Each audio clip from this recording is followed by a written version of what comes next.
आज के इस लेक्चर में हम लोग पादप जगत का वर्गीकरण क्लासिफिकेशन ऑफ प्लांट किंगडम के बारे में पढ़ेंगे। इससे पहले हम लोगों ने जीवधारियों के वर्गीकरण के बारे में पढ़ लिया है। यदि आपने वो वीडियो नहीं देखा है तो लिंक डिस्क्रिप्शन में है, आप वहां से जाकर वॉच कर सकते हैं। आइए हम जानते हैं क्लासिफिकेशन ऑफ प्लांट किंगडम।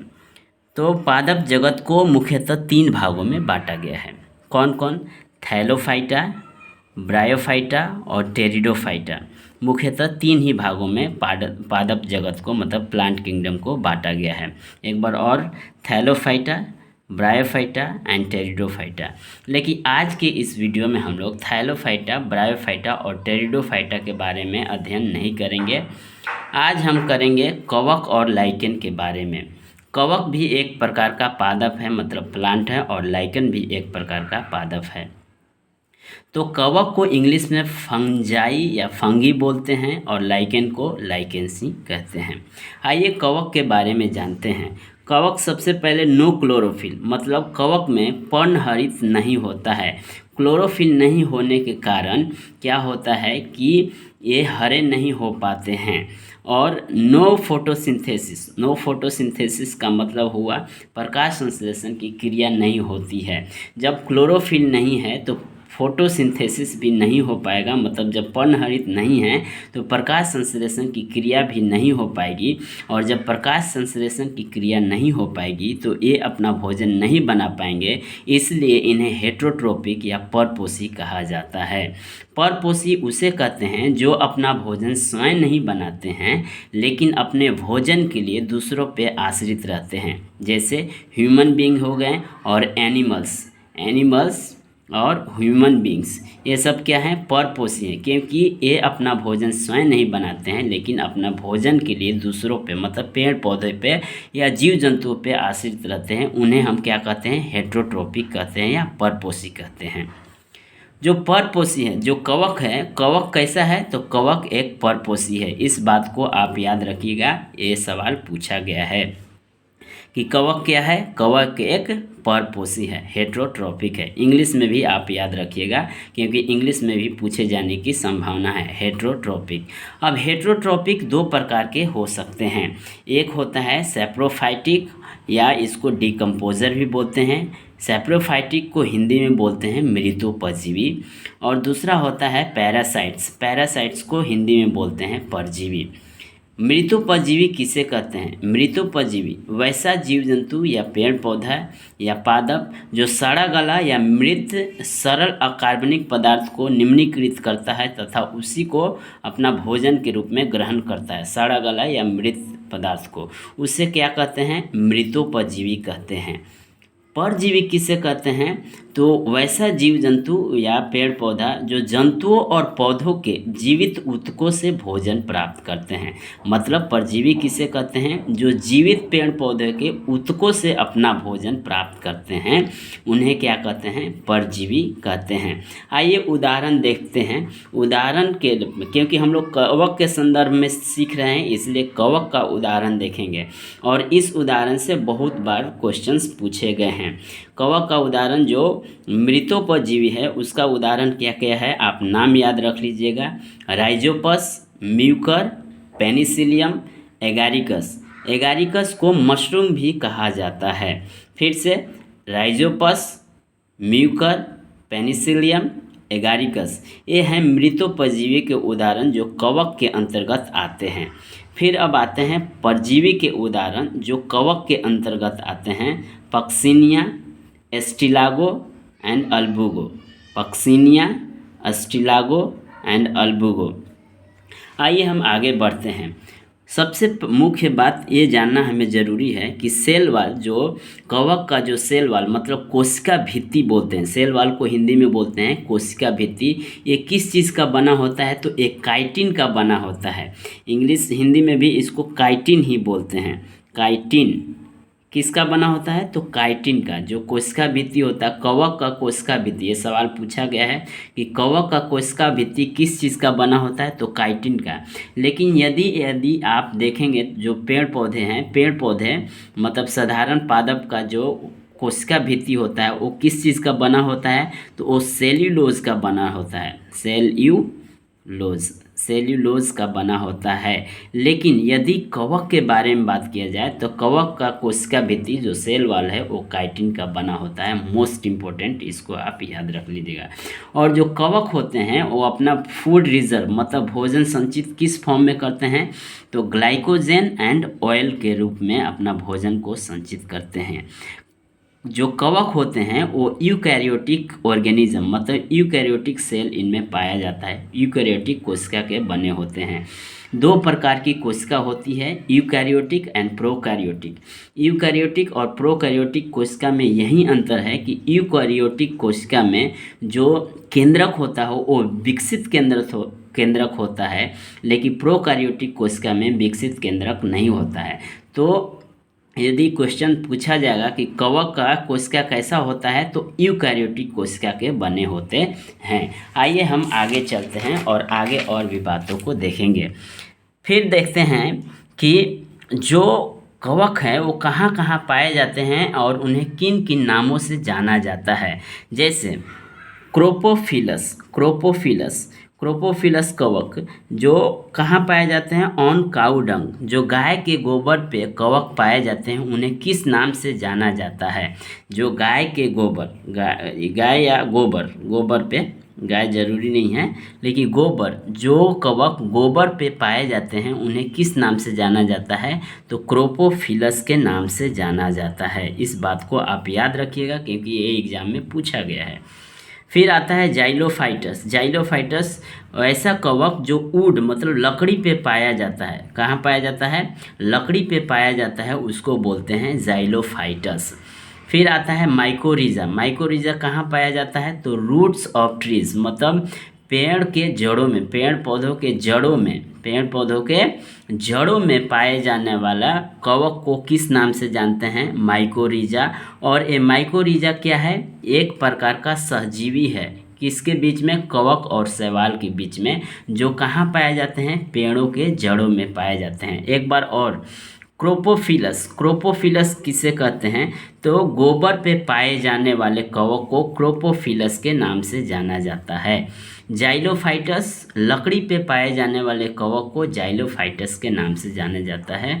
और माइकोरिजा जो कवक पेड़ पौधों के जड़ों में पाए जाते हैं उन्हें माइकोरिजा के नाम से जाना जाता है। अब आइए हम जान लेते हैं कवक का उपयोगिता या इम्पोर्टेंस ऑफ द फंजाई या फंगी। सबसे पहले देखिए जो पेनिसिलम नोटेटम, ये एक प्रकार का कवक है, कवक का नाम है पेनिसिलम नोटेटम। इंग्लिश हिंदी में नाम एक ही जैसा होता है, पेनिसिलम नोटेटम। ये क्या है, तो पेनिसिलम नोटेटम एक कवक है जिससे क्या बनता है, तो एंटीबायोटिक्स, प्रतिजैविक हिंदी में बोलते हैं, एंटीबायोटिक्स बनाने का काम आता है। किससे, तो पेनिसिलियम नोटेटम से एंटीबायोटिक्स बनता है, इसलिए बहुत इम्पोर्टेंट है और इसको बहुत बार सवाल में पूछा गया है। और एंटीबायोटिक का खोज किसने किया था, अलेक्जेंडर फ्लेमिंग ने एंटीबायोटिक्स का खोज किया था। फिर आते हैं Neurospora help in studying genetics मतलब अनुवांशिकी का अध्ययन में मदद करता है। न्यूरोस्पोरा एक प्रकार का कवक है और इसका क्या उपयोगिता है, महत्वपूर्ण है, तो यह मदद करता है जो अनुवांशिकी है उसका अध्ययन करने में ये मदद करता है, help in studying the genetics. फिर आते हैं कैल्वीसेप्स, ये भी एक प्रकार का कवक है और इससे क्या होता है, तो LSD लिसर्जिक एसिड डाइथैलामाइड, ये क्या है, LSD। इससे क्या होता है कि कैल्वीसेप्स से LSD प्राप्त होता है। कैल्वीसेप्स से क्या मिलता है हमको, LSD क्या है, LSD एक अपभ्रामक है, मतलब जो हेलुसिनोजेन बोलते हैं वो एक प्रकार का LSD है। वो कहाँ से प्राप्त होता है, तो कैल्वीसेप्स से प्राप्त होता है जो एक प्रकार का कवक है। आप इस बात को याद रखिएगा। फिर ईस्ट, खमीर के बारे में हम सभी जानते हैं कि ईस्ट में जब किण्वन के द्वारा शराब बनाया जाता है जब शुगर में, मतलब जो शुगर होता है उसमें हम क्या करते हैं, एल्कोहल मिला देते हैं तो कि और ईस्ट के साथ, तो क्या बन जाता है, वो शराब बनता है। तो इस खमीर के द्वारा शराब को तैयार किया जाता है। किस विधि से, तो किण्वन विधि से, इंग्लिश में बोलते हैं फर्मेंटेशन। फर्मेंटेशन फर्मेंटेशन विधि से जो एल्कोहल है वो तैयार किया जाता है ईस्ट के साथ मिलाकर। और जो डबल रोटी होता है, जो पाव रोटी बोलते हैं कितने लोग, उसको भी खमीर के साथ तैयार किया जाता है।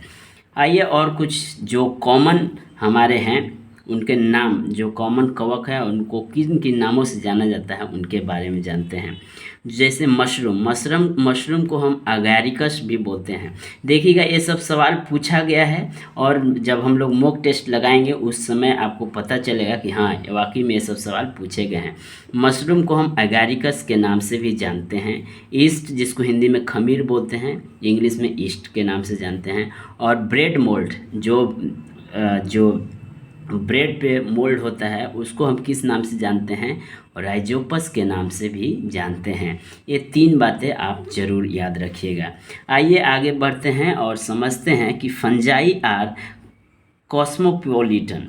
फंजाइज आर कॉस्मोपॉलिटन मतलब जो फंगी होते हैं वो चारों जगह, हर कहीं भी पाए जा सकते हैं, जैसे एयर, हवा में भी, वाटर में भी, सोइल में भी, प्लांट्स में भी, एंड एनिमल्स, प्लांट्स, सब चारों तरफ पाए जाते हैं। इसीलिए फंजाई को कॉस्मोपॉलिटन बोला गया है। फंजाई को कॉस्मोपॉलिटन क्यों बोला गया है, क्योंकि ये चारों जगह हरदम, मतलब कहीं भी पाए जाते हैं। फिर आते हैं कि ईस्ट में जनन मुकुलन बडिंग से होता है। जो इस बात को याद रखिएगा कि ईस्ट में जनन कैसे होता है, जो प्रजनन है, ईस्ट में जो प्रजनन है वो किस प्रकार से होता है, तो मुकुलन विधि से होता है। ईस्ट में प्रजनन किस विधि से होता है, मुकुलन विधि से। म्यूकर में प्रजनन कैसे होता है, स्पोर से होता है। और राइजोपस, मशरूम और एस्परजिलस में कैसे होता है, तो बीजाणु से होता है। आप इसको याद रखिएगा, ईस्ट में कैसे, तो मुकुलन विधि से, म्यूकर में स्पोर से, राइजोपस, मशरूम और एस्परजिलस में बीजाणु से। जो कवक होते हैं, कवक में सेक्सुअल मतलब लैंगिक और अलैंगिक दोनों प्रकार का प्रजनन विधि देखने को मिलता है। लैंगिक भी, मतलब लैंगिक को इंग्लिश में सेक्सुअल बोलते हैं, अलैंगिक जिसको इंग्लिश में असेक्सुअल बोलते हैं। दोनों प्रकार का प्रजनन विधि कवक में देखने को मिलता है। अब आइए कवक के कुछ अन्य प्रकार को देखते हैं। सबसे कवक के कुछ अन्य प्रकार, जैसे पहला फाइकोमाइसिटिस।